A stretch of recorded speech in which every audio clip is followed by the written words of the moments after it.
আল্লাহ আমার রব, এই রবি আমার সব। দামে দামে তন মনে তারি অনুভব। তোমার দুনিয়াতে আমি যেদিকে তাকাই, অথই নিয়ামতে ডুবে আছি সবাই। পাক পাখালির গানে শুনি তসবি কলরব, তসবি কলরব। আল্লাহ আমার রব, এই রবি আমার সব। আসসালামু আলাইকুম। প্রিয় দর্শক, আপনারা যারা দেশে আছেন প্রবাসে, সবাইকে জানাই অনেক অনেক প্রীতি ও শুভেচ্ছা। শুরু হলো এনটিভি আয়োজিত এবং লাভ হলো নিবেদিত অনুষ্ঠান আপনার জিজ্ঞাসা। আপনাদের সাথে আছি আমি জয়নুল আবেদিন আজাদ। আর আপনাদের মনে জাগা প্রশ্নের জিজ্ঞাসার জবাব দিচ্ছেন বিশিষ্ট আলেম ডক্টর মোহাম্মদ সাইফুল্লাহ। আসসালামু আলাইকুম ওরহমতুল্লাহি ওয়া বারাকাতুহু। প্রিয় দর্শক, চলুন তাহলে জিজ্ঞাসার জগতে। শুরুতে একটি ইমেল, এটি পাঠিয়েছেন শাহেদা আক্তার। লিখেছেন, সূরা বনী ইসরাঈলের ৭৯ নম্বর আয়াতে বলা হয়েছে, সেদিনকে ভয় করো যেদিন সবাইকে পীরের নামে ডাকা হবে। এখন আমি জানতে চাই, মহান রব্বুল আলামিনের এই আয়াতটা বিকৃত করা হয়েছে কি? দয়া করে যদি এর উত্তর দিতেন আমি খুব উপকৃত হতাম। ধন্যবাদ এই ভাইকে, খুবই গুরুত্বপূর্ণ একটি প্রশ্ন করেছেন। বোনকে খুবই গুরুত্বপূর্ণ একটি প্রশ্ন করেছেন। প্রথম কথা হচ্ছে, সূরা বনী ইসরাঈল ৭৯ নম্বর আয়াতের মধ্যে এই ধরনের বক্তব্যই নেই। এটি এর কাছাকাছি বক্তব্য রয়েছে সূরা বনী ইসরাঈল অথবা ইসরায়ের ৭১ নম্বর আয়াতের মধ্যে। ৭১ নম্বর আয়াতের মধ্যে। আর আয়াতটাকে পুরাই বিকৃত করা হয়েছে। আয়াতের অর্থ, ভাব, নির্দেশনা, এমনকি টেক্সট পর্যন্ত বিকৃত করা হয়েছে। সুতরাং এটি যারা করেছেন বা যিনি করেছেন, তিনি সত্যিকার অর্থে আল্লাহর আয়াতকে এই ধরনের জালিয়াতি করার মহা অপরাধী। কারণ এটা শিরকের পরে সবচেয়ে বড় গুনাহ। ওয়ান তাকুলু আলাল্লাহি মা লা তা'লামুন। আল্লাহ সুবহানাহু ওয়া তাআলা কোরআনে কারীমে ইরশাদ করেছেন যে তোমরা আল্লাহর বিরুদ্ধে বা আল্লাহর উপর এমন মিথ্যা আরোপ করবে যেটা সম্পর্কে তোমরা কিছুই জানো না। আল্লাহ রাব্বুল আলামিন কি বলেছেন? সূরা আল ইসরা অথবা সূরা বনী ইসরাঈল ৭১ নম্বর আয়াতের মধ্যে আল্লাহ তাআলা বলেন, ইয়াউমা নাদউ কুল্লা উনাসিন বিইমামিহিম। ইয়াউমা নাদউ, আল্লাহ তাআলা বলেন, আর সেদিন আমি ডাকবো কুল্লা উনাসিন, সকল মানুষদেরকে আল্লাহ রাব্বুল আলামিন সেদিন ডাকবেন, আহ্বান করবেন, উপস্থিত করবেন, বিইমামিহিম, তাদের ইমাম সহ। এখানে ইমাম বলতে কি বোঝানো হয়েছে? বিইমামিহিম এর আউয়াল তাফসীর, প্রথম তাফসীর হচ্ছে কোরআন স্পষ্ট করেছে অন্য আয়াতের মধ্যে, অর্থাৎ প্রত্যেকটা কওমকে, প্রত্যেকটা জাতিকে আল্লাহ রাব্বুল আলামিন তাদের নবী সহ কি করবেন? উপস্থিত করবেন, যাতে করে তারা একথা অস্বীকার করতে না পারে, যে একথা বলতে না পারে যে আমরা, আমাদের কাছে আল্লাহর পক্ষ থেকে কোনো হেদায়েত আসেনি, কোনো হেদায়েত দানকারী আসেননি, কোনো নবী আসেননি, এ ধরনের কথা বলতে না পারে। আল্লাহর হেদায়েতকে অস্বীকার করতে কোনো সুযোগ যেন তাদের না হয়, এজন্য প্রত্যেককে উপস্থিত করা হবে, সাথে বেনবিয়িহিম, তাদের নবী সহ। ইমাম অর্থ নবী, তাদের রাসূল সহ। হ্যাঁ, সেখানে তো আর কোনো নেতা থাকবে না, আল্লাহর পক্ষ থেকে স্বীকৃত নেতা একজনই। প্রত্যেকটা জাতির জন্য পাঠানো হয়েছে, যাদেরকে কওমের জন্য প্রেরণ করা হয়েছে, তারা ছাড়া আর কেউ আল্লাহর পক্ষ থেকে স্বীকৃত নয়। আল্লাহ রাব্বুল আলামিন কাউকে স্বীকৃতি দেন নাই, কাউকে আল্লাহ তাআলা প্রেরণ করেন নাই। তো শুধুমাত্র প্রেরণ করেছেন নবী এবং রাসূলদেরকে। এই বিআসত এবং নবুয়ত, রিসালাত এবং নবুয়ত, এটাই হচ্ছে আল্লাহর কাছে একমাত্র স্বীকৃত। সুতরাং কিয়ামতের দিন একমাত্র স্বীকৃতি পাবে তারাই, যারা স্বীকৃতি প্রাপ্ত, তারাই সেদিন স্বীকৃতি পাবে, অন্যরা কেউ স্বীকৃতি পাবে না। এটা হলো প্রথম তাফসীর আয়াতের। সুতরাং, এবং এটা কোরআনে কারীমের এই তাফসীর কোরআনের অন্য আয়াতের মাধ্যমে এটা স্পষ্ট হচ্ছে। অন্য আয়াতের মধ্যে আল্লাহ সুবহানাহু ওয়া তাআলা এই কথা বলেছেন যে নবীদেরকে তাদের উম্মতের সামনে কি করা হবে? উম্মত সহ তাদেরকে একসাথ করা হবে, তাদেরকে উপস্থিত করা হবে। তাহলে এখান থেকে বোঝা যাচ্ছে মূলত এটাই হচ্ছে মূলত আয়াতের তাফসীর। কিন্তু যিনি বললেন যে না, প্রত্যেককে সেদিন তাদের পীরদেরকে সহ পীরের নামে ডাকা হবে, যে কে কোন পীরের অনুসারী, কোন পীরের অনুসারী, নাউজুবিল্লাহ মিন যালিক। তিনি কোরআনের এত বিকৃত অর্থ করেছেন যে যিনি কোরআনকে সম্পূর্ণ বিকৃত করে দিয়েছেন এবং কোরআন আল্লাহর নামে মূলত মিথ্যাচার করেছেন, মিথ্যা আরোপ করেছেন, এই কাজটি তার জন্য মোটেও বৈধ হয়নি। দ্বিতীয় তাফসীর হচ্ছে এই আয়াতের, সেটা হলো এই যে ইয়াউমা নাদউ কুল্লা উনাসিম বিইমামিহিম। ইমাম শব্দটা কোরআনে কারীমের মধ্যে তাদের আমলনামার কথা বলা হয়েছে। সূরা ইয়াসিনের মধ্যে আল্লাহ সুবহানাহু ওয়া তাআলা মানে আমলনামা হিসেবে ইমাম শব্দটা ব্যবহার করেছেন। মানে তাদের কিতাব, তাদের যে কিতাব, মানে প্রত্যেকের একটা কিতাব থাকবে সেদিন। মানে এমনি আসবেন না আপনি, আমলনামা থাকবে, কাজকর্মের রিপোর্ট থাকবে। সেদিন আপনি যে উপস্থিত হবেন, এটাও মানে এই আয়াতের তাফসীরের একটা মানে গুরুত্বপূর্ণ দিক। সেটা হলো প্রত্যেকটা বান্দা তিনি হয়তো মনে করতেছেন যে আমি উঠবো, মানে আমার সাথে আর কিছু থাকবে না। না, আপনার সাথে একটা জিনিস থেকে যাবে, সেটা হচ্ছে আপনি যা করেছেন এর রিপোর্ট নিয়ে আপনি উঠবেন। সুতরাং সেই আমলনামা সহ তাকে কি করা হবে, উপস্থিত করা হবে, সেই আমলনামা সহ তাকে ডাকা হবে। এই জন্য সূরা ইয়াসিনের মধ্যে আপনি দেখতে পাবেন যে ইমাম শব্দটা ব্যবহার করা হয়েছে মূলত কিতাবের জন্য, যে কিয়ামতের দিন তাদেরকে মূলত তাদের কিতাব সহ তাদেরকে একসাথে হাজির করা হবে, আমলনামা সহ একসাথে হাজির করা হবে, উপস্থিত করা হবে, এবং প্রত্যেককে তাদের আমলনামা সহ তাদেরকে সামনে কি করা হবে, তুলে ধরা হবে যে ঠিক দেখো, তুমি তোমার আমলনামা দেখো। আর এই জিনিসটি আমলনামার বিষয়টি বোঝা যাচ্ছে, কারণ পরের আয়াতের মধ্যে আল্লাহ সুবহানাহু ওয়া তাআলা এই কথা বলেছেন যে যাকে ডান হাতে তার আমলনামা দেওয়া হবে। তাহলে বোঝা যাচ্ছে যে মূলত এখানে মানে তাফসীরের মানে ইমাম বলতে মানে এটা কাছাকাছি অর্থ। মানে যেহেতু পরের আয়াতের বাকি অংশের মধ্যে আল্লাহ সুবহানাহু ওয়া তাআলা বলেছেন ফামান উতিয়া কিতাবাহু বিয়ামিনিহি, তাকে তার ডান হাতে কিতাবটা দেওয়া হবে। তাহলে বোঝা যাচ্ছে যে মানে সে আমলনামার বিষয়টি মানে সেখানে দিক নির্দেশনা রয়েছে, এবং আমলনামার সহই যে সে আল্লাহর কাছে মানে তাকে আহ্বান করা হবে এবং উপস্থিত করা হবে, এটাই মূলত এখানে উদ্দেশ্য করা হয়েছে। 3 নম্বর যে তাফসীর আয়াতের, সেটা হচ্ছে এই ইয়াউমা নাদউ কুল্লা উনাসিম বিইমামিহিম। প্রত্যেককে কিয়ামতের দিন আমরা, আল্লাহ তাআলা বলতেছেন, আমরা তাদেরকে ডাকবো, আহ্বান করব বিইমামিহিম, মানে তাদের মাহশারের মধ্যে তাদেরকে অনুসরণ করা হবে, বিমান ইউক্তাদা বিহি, মানে সে যার ইক্তেদা করেছে তার সাথেই তাকে কি করবে, আল্লাহ তাআলা তাকে উত্থিত করবেন। অর্থাৎ যারা ফিরআউন, কারুন, তারপর আবু জাহাল, আবু লাহাবের অনুসারী, তারা ওই তাদের সাথেই উঠবে। যারা নবীর অনুসরণ না হয়ে তাগুতের অনুসরণ করেছে তারা তাগুতের সাথেই উঠবে, মানে ভ্রষ্টদের সাথে ভ্রষ্টরা উঠবে। হ্যাঁ, আর যারা রাসূলদের অনুসরণ করেছে, নবীদের অনুসরণ করেছে, তাদের সাথেই তারা উঠবে, তাদের উত্থিত হবে। তারা রাসূলদের সাথে, রাসূলের অনুসরণ করার কারণে রাসূলের এই মর্যাদার সাথে তারা উত্থিত হবে। আর যারা তাগুতের সাথে মানে তাগুতের অনুসরণ করেছিল, তারা তাগুতের সাথে উঠবে। এটাও এই আয়াতের একটি তাফসীর আহলে তাফসীরগণ উল্লেখ করেছেন, কিন্তু আর কোনো তাফসীর মূলত আহলে তাফসীরগণ করেন নাই।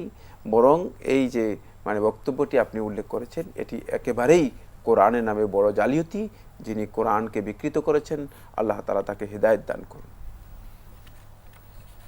আমরা জানলাম প্রিয় দর্শক, এবার আমাদের হাতে একটি চিঠি। আগের চিঠি অনেক প্রশ্ন একই চিঠিতে পাঠানো হয়েছে। বর্ণমালা স্কুল ও কলেজ, শনির আখড়া, ঢাকা থেকে লিখেছেন, জুমার সালাতে আগে গেলে কিয়ামতের দিন সে আল্লাহ তাআলার কাছে আগে পৌঁছে যাবে, এমন আরও কিছু আমল বলবেন যেগুলো করলে আল্লাহ তাআলার নৈকট্যে অবস্থান করা যাবে কিয়ামতের দিন? ধন্যবাদ ভাই। নেক আমলগুলোর জন্য আসলে মানে অনেক আমল রয়েছে, যে আমলগুলোর মাধ্যমে আল্লাহর বান্দাগণ আল্লাহ রাব্বুল আলামিনের নৈকট্য লাভ করতে পারবে।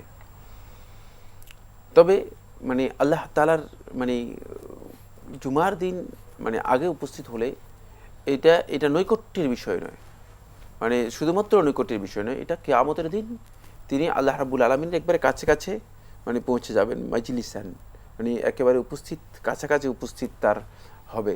এটি ইবনে মাজাহ তার সুনানের মধ্যে সহিহ riwayat দ্বারা সাব্যস্ত হয়েছে বলেছেন, এবং সহিহ হাদিস দ্বারা বর্ণিত হয়েছে।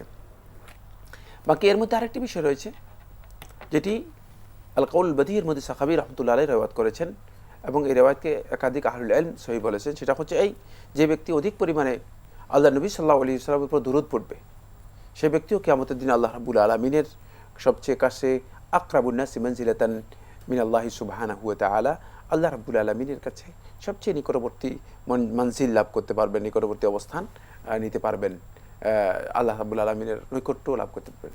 নৈকট্য শব্দটি মূলত দুটি অর্থে ব্যবহৃত হয়ে থাকে। একটা হচ্ছে নৈকট্য মানে আল্লাহ রাব্বুল আলামিনের মানে অবস্থানগত নৈকট্য লাভ করা, কাছাকাছি পৌঁছা, কাছাকাছি অবস্থান পাওয়া। আর একটা হচ্ছে নৈকট্য মানে আল্লাহ তাআলা সন্তুষ্টি অর্জন করা এবং মানে সওয়াব অর্জন করা। দুইটা কিন্তু নৈকট্য বলতে বোঝায়। কিন্তু এখানে নৈকট্য বলতে এই আমলের মধ্যে নৈকট্য বলতে বোঝানো হয়েছে বলতে অবস্থানগত দিক থেকে আল্লাহ সুবহানাহু ওয়া তাআলার কাছে নৈকট্য লাভ করার বিষয়টি বলা হয়েছে। এবং সেটা অধিক পরিমাণে যদি কেউ আল্লাহ রাসূল সাল্লাল্লাহু আলাইহি ওয়াসাল্লামের উপর দুরূদ পাঠ করে থাকেন, তিনিও আল্লাহ রাব্বুল আলামিনের কাছে নৈকট্য লাভ করতে পারবেন এবং কাছাকাছি আকরাবুন নাসি মানজিলাতান মিনাল্লাহি সুবহানাহু ওয়া তাআলা, আল্লাহ রাব্বুল আলামিনের সবচেয়ে কাছাকাছি অবস্থান নিতে পারবেন। পাঠানো হয়েছে বর্ণমালা স্কুল ও কলেজ, শনি রাখা, ঢাকা থেকে। আরও লিখেছেন, একটি কবুল হজের বিনিময় জান্নাত ছাড়া আর কিছুই না শুনেছি। প্রশ্ন হলো, সুজুদের পর ওই স্থানে বসেই 2 রাকাত সালাত আদায় করলে পরিপূর্ণ হজ ও ওমরার সওয়াব পাওয়া যাবে, তাহলে এর বিনিময়েও কি জান্নাত ছাড়া আর কিছুই নয়? ধন্যবাদ আপনাকে। আপনি মানে দুইটি হাদিসকে একসাথ করে একটা কনক্লুশন দিতে চেয়েছেন। যে কনক্লুশন দেওয়ার বিষয়টি ইসলামী শরীয়তের মধ্যে জায়েজ নেই। এটা আমাদের অনেক আলেমদেরকে দেখা যায় যে আসলে মনে করে থাকেন যে মানে এই সমস্ত বিষয়ে ইজতিহাদ করার সুযোগ আছে। না, রাসূলুল্লাহ সাল্লাল্লাহু আলাইহি ওয়াসাল্লাম মানে মুগাইয়াবাতের বিষয়গুলো, অদৃশ্য জ্ঞানের যে বিষয়গুলো, আনসিন নলেজ যেগুলো রাসূলুল্লাহ সাল্লাল্লাহু আলাইহি ওয়াসাল্লাম আমাদেরকে দিয়েছেন রিভেলড জ্ঞানের মাধ্যমে, আল্লাহর পক্ষ থেকে অবতীর্ণ জ্ঞানের মাধ্যমে, ওহির মাধ্যমে, সেখানে মানে কোনো ধরনের ইজতিহাদ, কোনো ধরনের গবেষণা, কোনো ধরনের সেখানে মানে ব্যক্তিগত মানে কমেন্ট, এগুলো চলবে না, এগুলো জায়েজ নেই। যে সমস্ত বন্ধু করে এই কমেন্ট করে থাকেন, এটা ভুল কমেন্ট। মানে এখানে প্লাস মাইনাসের কাজ নয়। মানে আমরা অনেকে দেখা যায় যে এই কাজগুলো করে থাকি, এটা একেবারেই ভুল কাজ। মানে আমরা মানবিক অভিজ্ঞতার আলোকে আমরা নতুন কথা বলে ফেলি। হ্যাঁ, মানে নিজে তৈরি করার জন্য চেষ্টা করে থাকি যে এটা হবে। রাসূলুল্লাহ সাল্লাল্লাহু আলাইহি ওয়াসাল্লাম যেখানে মানে সলাতুল ইশরাক এর ব্যাপারে বলেছেন, যদি কেউ ফজর সালাত আদায় করার পর যেখানে সালাত আদায় করেছেন সেখানে বসে, সে মুসাল্লায় বসে একেবারে সূর্য উদিত হওয়া পর্যন্ত আল্লাহ রাব্বুল আলামিনের জিকির করেন, তারপরে 2 রাকাত সালাত আদায় করে থাকেন, আল্লাহ রাসূল সাল্লাল্লাহু আলাইহি ওয়াসাল্লাম ইরশাদ করতেছেন, তার জন্য আল্লাহ রাব্বুল আলামিনের কাছে একটি মানে উমরা এবং একটি হজ, পরিপূর্ণরূপে একটি উমরা এবং হজ এর তিনি কি পাবেন? সওয়াব পাবেন। এইটা এতটুকুই। এখানে আর এই কথা বলার সুযোগ নেই যে মানে উমরা এবং হজ পাবেন, সাথে সাথে জান্নাতও পেয়ে যাবেন, এই কথা বলার সুযোগ নেই। কারণ এখানে এই কনক্লুশনে যাওয়ার সুযোগ নেই। মানে উমরা এবং হজের ফজিলতের ব্যাপারে আল্লাহ রাসূল সাল্লাল্লাহু আলাইহি ওয়াসাল্লাম যেটা বলেছেন এটাই এখানে যথেষ্ট। এখানে এর সাথে আর কোনো কিছু যোগ করার সুযোগ নেই। আর হজ যেটা হজ আকবর, মানে যে হজ, যেটা মূল হজ, যেটা মক্কায় আমাদের করতে হয় গিয়ে, এই হজ যদি বান্দার কবুল হয়ে থাকে, আল্লাহ রাব্বুল আলামিনের কাছে গ্রহণযোগ্য হয়ে থাকে, হজের মানে হজ্জুল মাবরুর হয়ে থাকে। মানে কবুল হজ বলতে হজ্জুল মাবরুরকে বোঝানো হয়েছে এখানে। হজ্জে মাবরুর কাকে বলা হয়, সেখানে এটা কি কবুল হজ, সেটা কি এ নিয়ে দীর্ঘ আলোচনা রয়েছে। সুতরাং এটা আগে জানতে হবে, এটাও জানার বিষয় রয়েছে। আর হজ্জুল মাবরুর যদি হয়ে থাকে, সেখানে রাসূলুল্লাহ সাল্লাল্লাহু আলাইহি ওয়াসাল্লাম সহিহ হাদিসের মধ্যে ইরশাদ করেছেন, আল হজ্জুল মাবরুর লাইসা লাহু জাযাউন ইল্লাল জান্নাহ, হজ মাবরুরের প্রতিদান জান্নাত ছাড়া আর কিছুই নয়। সুতরাং এখান থেকে বোঝা যাচ্ছে যে হজ মাবরুর হলে তার মানে প্রতিদান জান্নাত, করে সন্দেহ নেই। এটা শুধুমাত্র হজ মাবরুরের সাথে খাস নির্দিষ্ট ফজিলত, হজ মাবরুরের জন্য নির্দিষ্ট ফজিলত। সুতরাং এইটাকে মানে ডাইভার্ট করে ইশরাকের সালাতের মধ্যে যোগ করে, যেহেতু ইশরাকের সালাতের ব্যাপারে হজ এবং ওমরার কথা এসেছে, সুতরাং এখানে এটা মানে এদের মানে ফজিলত, মানে জান্নাতের ফজিলত, এই ধরনের কনক্লুশন অথবা এই ধরনের প্লাস মাইনাস এর কাজ কোনো আলেমের জন্যও জায়েজ নেই, কোনো ব্যক্তির জন্য জায়েজ নেই, কোনো পীরের জন্য জায়েজ নেই, কারোর জন্য জায়েজ নেই। রাসূলুল্লাহ সাল্লাল্লাহু আলাইহি ওয়াসাল্লাম এগুলো ওহীর মাধ্যমে বলেছেন। সুতরাং এখানে ইজতিহাদের সামান্যতম কোনো সুযোগ মানে নেই। ওহির কথার সাথে আমাদের ব্যক্তিগত চিন্তার কথা যোগ করে দেওয়া, যোগ করার কোনো সুযোগ নেই। হাযা মিম্মা লা ইয়াসুগু ফিহিল ইজতিহাদ, এটা আমাদেরকে জানতে হবে এটা এমন বিষয় যে বিষয়ে ইজতিহাদের সামান্যতম কোনো অবকাশ নেই, সামান্যতম কোনো সুযোগ নেই। লিখেছেন ভক্ত শব্দটি কোন কোন ক্ষেত্রে ব্যবহার করা উচিত নয়?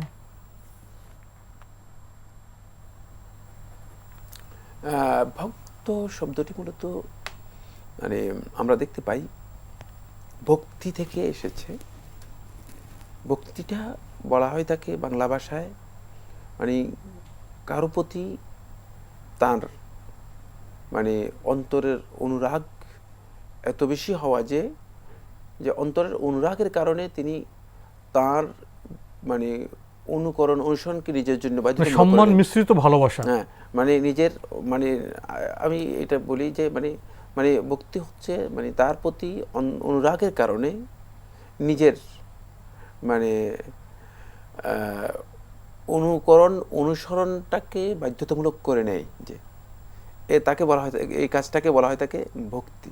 আর যিনি এই কাজটা করে থাকেন তাকে বলা হয় তাকে ভক্ত। ভক্ত এমন এটি ইসলামী শরীয়তের মধ্যে মানে এর কোনো মানে শব্দ ইসলামী শরীয়তের মধ্যে আমরা দেখি না। আপনি দেখেন রাসূলুল্লাহ সাল্লাল্লাহু আলাইহি ওয়াসাল্লামকে সাহাবায়ে কেরাম সবচেয়ে বেশি ভালোবাসতেন, নিজেদের জীবনের চেয়েও বেশি ভালোবাসতেন, এবং সাহাবায়ে কেরাম আল্লাহ রাসূল সাল্লাল্লাহু আলাইহি ওয়াসাল্লামের জন্য নিজের জীবন কোরবানি করতে সামান্যতম ভ্রুক্ষেপ করতেন না। আর রাসূল সাল্লাল্লাহু আলাইহি ওয়াসাল্লামের অনুসরণের ক্ষেত্রেও তাদের অনুসরণ ছিল এত বেশি যে, কারণ আল্লাহ রাসূল সাল্লাল্লাহু আলাইহি ওয়াসাল্লামের অনুসরণ প্রত্যেকটি পর্যায়ে রাসূলুল্লাহ সাল্লাল্লাহু আলাইহি ওয়াসাল্লাম তারা অনুসরণ করতেন সাহাবায়ে কেরাম। কিন্তু তারপরেও সাহাবায়ে কেরামদেরকে ভক্ত হিসেবে কি করা হয়, আখ্যায়িত করা হয়। সাহাবী, সাহেব, সাথী শব্দটা দেখেন, মানে রাসূল সাল্লাল্লাহু আলাইহি ওয়াসাল্লামের মানে রাসূল সাল্লাল্লাহু আলাইহি ওয়াসাল্লামের ভক্ত হওয়াটা মানে অপরাধের কিছুই ছিল না। মানে এই শব্দের মধ্যে অপরাধের কিছুই নেই। রাসূল সাল্লাল্লাহু আলাইহি ওয়াসাল্লামের অনুসরণটা ফরজ আইন, বাধ্যতামূলক। রাসূল সাল্লাল্লাহু আলাইহি ওয়াসাল্লামের ভালোবাসাটা ঈমান, রাসূল সাল্লাল্লাহু আলাইহি ওয়াসাল্লামের ভালোবাসাটা হচ্ছে আমাদের ঈমান, রাসূল সাল্লাল্লাহু আলাইহি ওয়াসাল্লামের ভালোবাসাটা হচ্ছে ইবাদত। কিন্তু এত সত্ত্বেও সেখানে ভক্তি বা ভক্ত শব্দটা প্রয়োগ করা হয়নি, সেখানে সাহাবীদের ক্ষেত্রে ব্যবহার করা হয়েছে সাহাবী। এরপরে দেখেন আপনি যাদের মর্যাদার কথা রাসূল সাল্লাল্লাহু আলাইহি ওয়াসাল্লাম হাদিসের মধ্যে বলেছেন, পরবর্তী যুগের লোক তাদেরকে তাবী বলা হয়েছে, মানে তাদের মর্যাদা দেয়া হয়েছে, কিন্তু তাদেরকে এই কথা বলা হয়নি যে তোমরা ভক্ত। এই জন্য আসলে কিছু শব্দ আছে যে শব্দগুলো মূলত আমরা ইসলামী সংস্কৃতির মধ্যে আমাদের কালচারের মধ্যে এগুলো মানে বেমানান শব্দ। এই শব্দগুলো মূলত পরবর্তী সময়ে যারা ব্যক্তি পূজাকে বেশি প্রাধান্য দিয়েছে, ব্যক্তির শ্রেষ্ঠত্ব নিজেদের উপর বাধ্যতামূলক করে নিয়েছে, অথবা কোরআন এবং হাদিসের উপর কোনো মুরব্বি বসিয়ে দিয়েছে, নিজের পক্ষ থেকে কোনো একজন মুরব্বি কোরআন এবং হাদিসের উপর বসিয়ে দিয়েছে, তারাই মূলত এই ভক্ত শব্দ অথবা ভক্তি শব্দ এই শব্দগুলো আবিষ্কার করে। এখানে অন্ধ অনুসরণকে যোগ করা হয়েছে, মানে এর মধ্যে এই জিনিসগুলো রয়ে গেছে। ফলে এই শব্দগুলো মূলত মানে শাব্দিকভাবে ব্যবহার না করাটাই হচ্ছে উত্তম। কারণ আমরা আমাদের শব্দের অভাব থাকলে তাহলে আমরা বলতাম যে শব্দের অভাব আছে। আলহামদুলিল্লাহ আমাদের কাছে কোনো ধরনের অভাব নেই, আমাদের অনেক শব্দ রয়েছে। অনুসারী, কত সুন্দর শব্দ, ঠিক না? আমরা সেটা ব্যবহার করতে পারি। যে কোরআন এবং সুন্নাহর অনুসারী, আমরা অনুসরণ করছি, আমরা সাহাবায়ে কেরামদের অনুসারী, সালফে সালিহিনের অনুসারী। সুতরাং আমরা এখানে ভক্ত হতে যাব কেন? মানে এই অন্তত্বের মধ্যে আমরা নিজেদের কেন লিপ্ত করব? তাই এই শব্দগুলো যথাসম্ভব পরিহার করাটাই হচ্ছে উত্তম। কিন্তু কোনো কারণে কোনো ব্যক্তি যদি এই শব্দ ব্যবহার করেন, তাহলে যে তিনি গুনাহগার হয়ে যাবেন অথবা তিনি হারাম কাজে লিপ্ত হলেন, ব্যাপারটি এমন নয়। এটা বুঝার মানে এই কথা বলার সুযোগ নেই যে না এই কারণে তিনি গুনাহগার হয়ে যাবেন। অনেকে আপনার আকীদাগত কারণও নয়, অর্থ না বুঝে বলে ফেলে যে সে খুব খেলা ভক্ত, সে কিন্তু সাধারণভাবে ব্যবহার করে শব্দের ব্যুৎপত্তিগত বিষয় তাৎপর্য না বুঝে বলে ফেলে সাধারণ শব্দের আমরা যে মানে শাব্দিক এবং ব্যুৎপত্তিগত দিক থেকে যে বিষয়টি আলোচনা করেছি, এটা অনেকের কাছে জানে না, বুঝেই না এই শব্দ সম্পর্কে যেটা ভালোবাসে বলে সেটা ভক্ত, সে খেলা ভক্ত, সে মাছ ভক্ত, গোস্ত ভক্ত না, এভাবে সাধারণভাবে বলে ফেলে আর কি। কিন্তু মানে এটা হয়তো একেবারে স্বাভাবিকভাবে। এই কারণে আমি বলছি যে যদি কোনো কারণে এই শব্দ কেউ ব্যবহার করেন তাহলে কিন্তু তিনি এর জন্য গুনাহগার হবেন অথবা গর্হিত কাজ করেছেন, ব্যাপারটা এমন নয়। তবে না বুঝে বলার কারণে, তবে মুসলমানদের উচিত হচ্ছে এই ধরনের শব্দগুলো যথাযথভাবে পরিহার করে মানে সঠিক শব্দ যেটা মানে সেটা ব্যবহার করার জন্য চেষ্টা করা, শব্দ ব্যবহার আর সচেতন হওয়া। তো আজকে আমাদের এখানে শেষ করতে হচ্ছে। আপনাকে অনেক ধন্যবাদ। আপনাকে অশেষ ধন্যবাদ। প্রিয় দর্শক, আমরা এতক্ষণ দেখছিলাম এনটিভি আয়োজিত এবং লাভ হলো নিবেদিত অনুষ্ঠান আপনার জিজ্ঞাসা। আমাদের অনুষ্ঠান আপনারা এনটিভি অনলাইনেও দেখতে পারবেন, ভিজিট করুন www.ntvbd.com। এছাড়া ইউটিউবে এবং আমাদের ভেরিফাইড ফেসবুক পেজে অনুষ্ঠান দেখতে পারবেন। আজকে শেষে এসে আমরা ভক্তে ঠেকলাম, ভক্তি, ভক্ত, কিছু শব্দগত ব্যুৎপত্তিগত বিষয়ে আলোচনা হয়েছে এবং আমরা অনেকে না জেনেই সাধারণভাবে এই শব্দ ব্যবহার করে থাকি, খেলা ভক্ত, মাছ ভক্ত, এভাবে। তো যেটা আমরা শেষে যেটা আহ্বান জানানো হয়েছে, আসলে আমরা শব্দের ব্যুৎপত্তি জানি এবং যথা শব্দ যথা স্থানে প্রয়োগ করি। চিঠি লিখুন, প্রশ্ন পাঠান আমাদের ঠিকানায়। পরিচালক আপনার জিজ্ঞাসা, এনটিভি, বিএসসি ভবন, 7ম তলা, 102 কাজী নজরুল ইসলাম এভিনিউ, কারওয়ান বাজার, ঢাকা 1215। আপনারা ইমেলও করতে পারেন। আমাদের ইমেল অ্যাড্রেস আপনার জিজ্ঞাসা @ntvbd.com। প্রিয় দর্শক, মহান আল্লাহ আমাদের সবাইকে নিরাপদে রাখুন, রাখুন শান্তিতে।